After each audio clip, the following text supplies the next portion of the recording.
भारत आणि रशिया यांच्यातले संबंध संस्कृती आणि मैत्र यांच्या सीमांपलीकडले आहेत आणि समृद्धी आणि प्रगाढतेसह ते अधिक घट्ट होतील असा विश्वास केंद्रीय वाणिज्य आणि उद्योग मंत्री पीयूष गोयल यांनी व्यक्त केला आहे।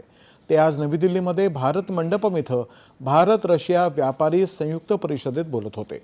पंतप्रधान नरेंद्र मोदी यांनी आपल्या भाषणांमध्ये अनेकदा रशियाला सुखदुःख साथी म्हटले याची आठवण करून देत उभय देशातल्या संबंधांचं वर्णन सुखदुःखातला खरा मित्र असं गोयल यांनी यावेळी केलं। दोन्ही देशांमध्ये भक्कम धोरणात्मक भागीदारी असल्याचंही त्यांनी अधोरेखित केलं। भारतानं गेल्या दशकभरामध्ये केलेल्या प्रगतीचा आलेखही त्यांनी मांडला। सध्या देश 4 ट्रिलियनची अर्थव्यवस्था आहे आणि 2047 पर्यंत ती 35 ट्रिलियन डॉलर्सपर्यंत पोहोचेल असा विश्वास त्यांनी व्यक्त केला। वाहन उद्योग, इलेक्ट्रॉनिक्स, वस्त्रोद्योग, अवजड यंत्र या सर्वच क्षेत्रामध्ये भारतानं भरारी घेतली आहे। कुशल नवोन्मेषी मनुष्यबळ हे भारताचं सामर्थ्य आहे।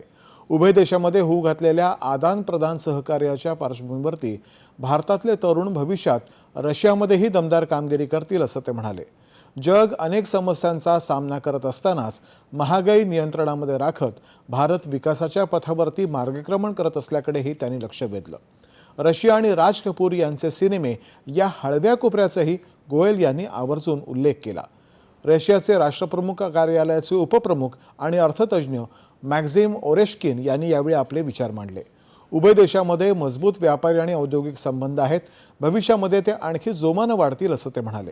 जागतिक पातळीवरती बरीच उलथापालथ होत असताना भारताचा विकास दर सर्वाधिक वेगाने वाढत असल्याचंही त्यांनी सांगितलं। लोकसभेमध्ये